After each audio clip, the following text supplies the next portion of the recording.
بسم الله الرحمن الرحيم. اللهم صل وسلم وبارك على سيدنا محمد وعلى آله وصحبه وسلم أجمعين. أهلا بيكم يا أحلى أخوات وأحلى متابعين. في الفيديو ده إن شاء الله هعمل الكريب. يلا بينا أقول لكم على المقادير ونشوف الطريقة مع بعض.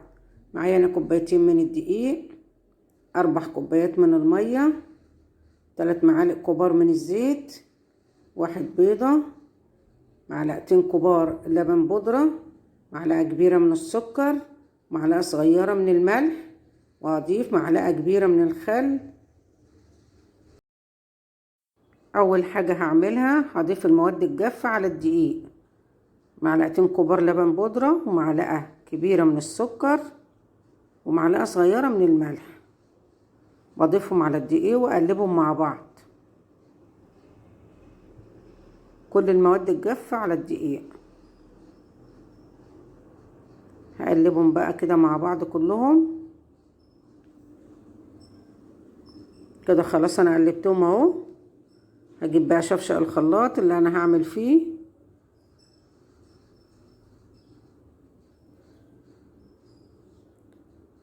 بسم الله الرحمن الرحيم. اول حاجة هنزل بالمية، دول 4 كوبايات من المية. فللأمانة علشان يجي معاكي مظبوط حطي 3 كوبايات وربع بس من المية، مش 4، لان انا شفت ان الخليط خفيف فحطيت له 2 معلقة كبار من الدقيق لحد ما ظبط معايا. وممكن تحطي المية 3 كوبايات وربع بس من المية. بنزل بالزيت، 3 معالق كبار من الزيت،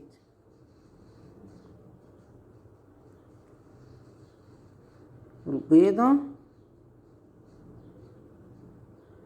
وهديهم لفتين كده في الخلاط.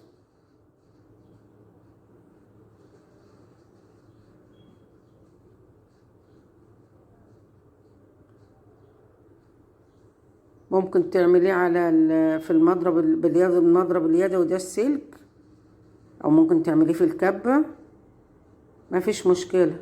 طريقته سهلة وبسيطة خالص.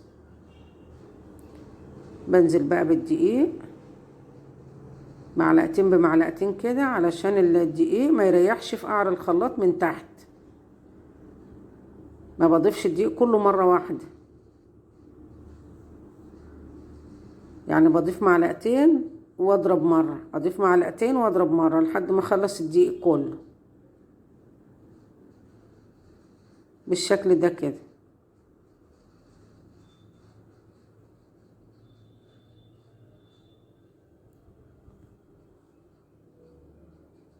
بس كده خلاص انا خلصت الدقيق كله. هضيف 1 معلقة كبيرة من الخل،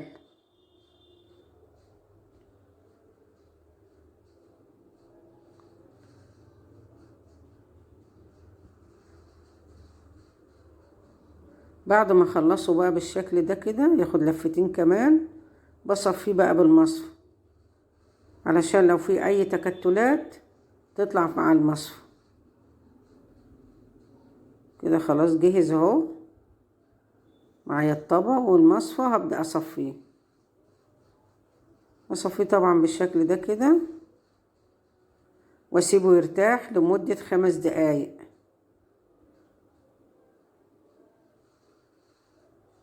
بعد 5 دقايق ببدأ اسويه بقى.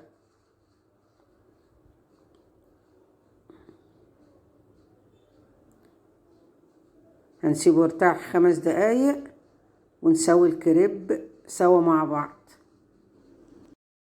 جهزت الصينية اللي انا هسوي فيها، وده منديل ورق من مناديل الورق بتاعة المطبخ اللي بنطلع عليها الاكل.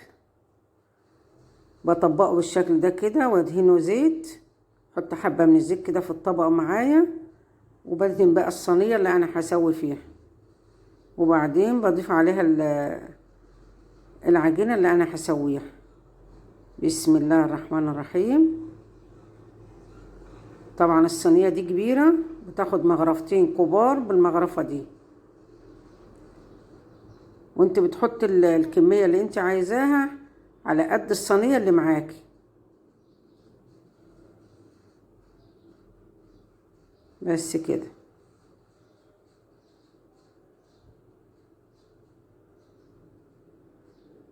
كده خلاص، بسويه على نار هادية بالشكل ده كده، يعني مش هادية قوي، نار متوسطة. وعلشان الصينية كبيرة انا بلفها الناحية دي والناحية دي لحد ما بيستوي. كده خلاص هي استوت اهي، وهبدأ اقلبها وتشوفوها معايا. طريقته سهلة وبسيطة خالص، زي ما انتوا شايفين اهي استوت من الناحية دي، وهسويها برضو من الناحية التانية وتشوفوها معايا. كده خلاص هي استوت من الناحية التانية اهي، زي ما انتوا شايفين كده. هسويهم كلهم بالشكل ده كده ونكمل مع بعض. دي الحشوة اللي انا هحشي بيها الكريب اهي، زي ما انتوا شايفين. انا عندي قطعتين من اللحمة مستويين، فقطعتهم مكعبات صغيرة كده، وقطعت عليهم قرنين فلفل من الرومي وبصلة كبيرة كده حلوة، وقلبتهم شوية على النار، وضفت لهم ملح وفلفل وبس. ومعايا سلطة طحينة وجرجير. دي الحشوة بتاعت الكريب اللي انا هحشي بيها النهاردة. طبعا انت ممكن تعملي له شاورمة فراخ، شاورمة لحمة، ممكن تحشيه بخضار وميكس من الجبن كده معاه، اللي انت بتحبيه. بحط حبة من الطحينة كده مع الحشوة ديت، وطبعا لازم يبقى فيه كاتشب، وحبة من الجرجير. وببدأ ألفه بقى بالشكل ده كده.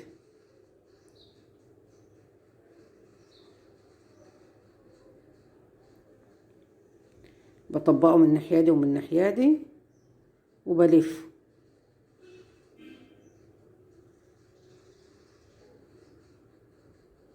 بالشكل ده اهو. هلفهم كلهم بقى بالشكل ده كده، وابدأ احمرهم على الجريل وتشوفوهم معايا. كده انا بحمرهم على الجريل اهو، زي ما انتوا شايفين هياخدوا لون كده حلو جميل بالشكل ده. بقلبهم بقى على الناحيتين، شايفين شكله جميل ازاي ما شاء الله. بقلبه الناحية دي والناحية دي لحد ما ياخد اللون ده كده. اللون ده الاطفال بيحبوه. هقلبهم بقى واعملهم كلهم كده بالشكل ده، وتشوفوهم بقى بعد ما خلصتهم ان شاء الله تشوفوهم معايا في طبق التقديم. ده الكريب بعد ما خلص اهو، زي ما انتوا شايفين ما شاء الله شكله حلو وريحته حلوة، وان شاء الله طعمه هيبقى احلى.